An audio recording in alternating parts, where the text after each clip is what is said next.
Traveler, Paimon, great timing. We got a lot of letters in the mailbox, and I just finished sorting them into 4 groups. Nice work! Well, the real work hasn't even started yet. Which batch of letters should we read through first?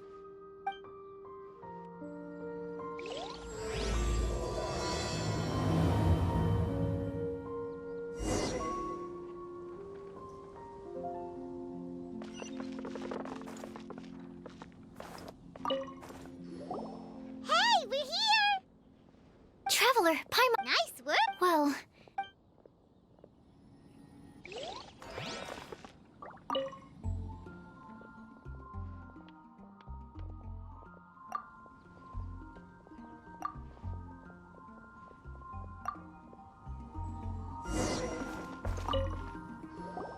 let me quickly summarize what we found out about a flower that is not of this world. Tighnari believes that on closer examination it might be logically paradoxal, while Albedo says that his answer would be better discussed at length in person. As for my answer, I think a clock in the shape of a flower would constitute one that is not of this world. Here's what we've gathered regarding a guide who will never get lost. Mona said that she'd like to join us in uncovering the secret behind the prophecy, while Bennett suggests Fischl, Mona, or the Traveler as potential candidates. Mika didn't submit much, but he did draw a vegetation map for Master Tighnari and wrote up a dragon spotting calendar for Cyno. Amber also wrote in. She said that she sees herself as nobody's guide, but everybody's friend. As for one who would never lie, Rosaria removed herself from consideration, but both Razor and Cyno are willing to support us in our search. TIMAEUS seems to have forgotten to write to us. And finally, this is what we've gathered on a legend that never ends. Klee said that her mom has a number of friends who like to write storybooks. Lisa believes that legends live forever in people's hearts. I think that for a legend to be never-ending, it has to be filled with hopes and dreams and actively pass from one person to the next. So, what are the answers to the 4 riddles then? You're really smart, Paimon. I bet you can figure it all out in no time. Or, let's all share our thoughts on what we think the answers might be.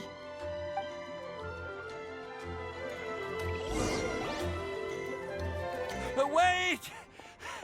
Wait for me! Oh, TIMAEUS! What brings you here? I'm sorry, I really am. The time just got away from me and I didn't get around to writing that letter.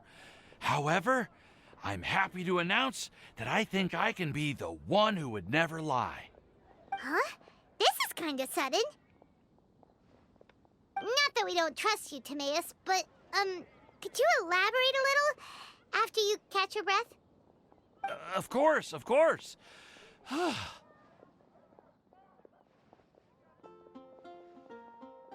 Do you still remember the time I, collaborated with a certain Miss YING'ER? Well, basically, she helped me out a lot with my research into potion making once, and, well, we've stayed in touch through letters ever since. Wait, so YING'ER is the girl from Liyue that Sucrose mentioned earlier? We always assumed you were hard at work every time we saw you at the crafting bench. So you've just been writing letters to YING'ER the whole time? No, well, I mean, not all the time. I've done some work too. And anyway, our correspondence covers a lot of serious topics, like perfumes, potions, alchemy.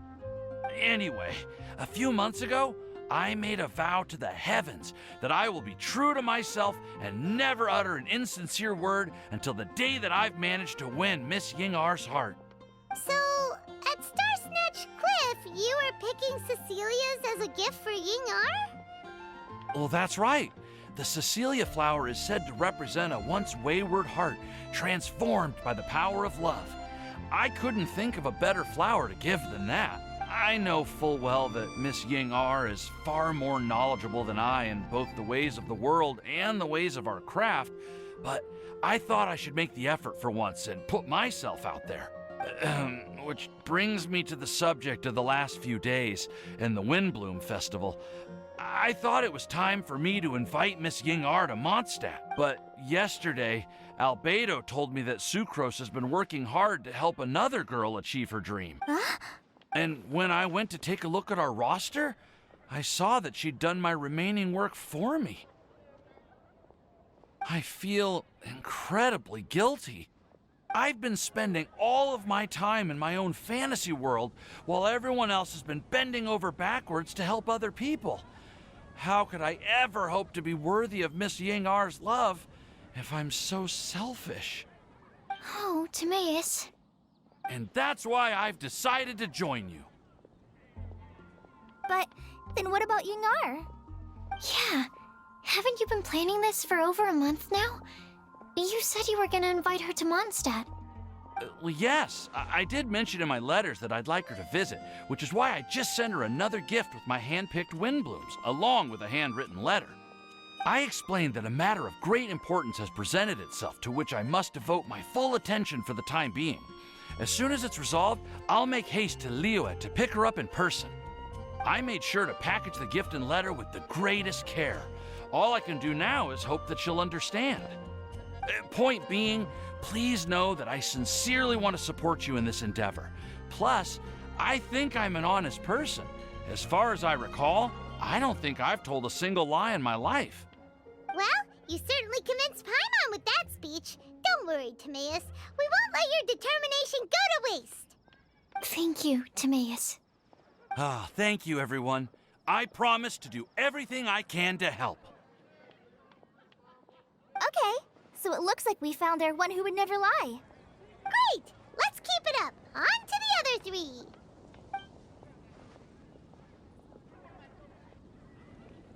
Okay, Paimon will do the honors. Ahem.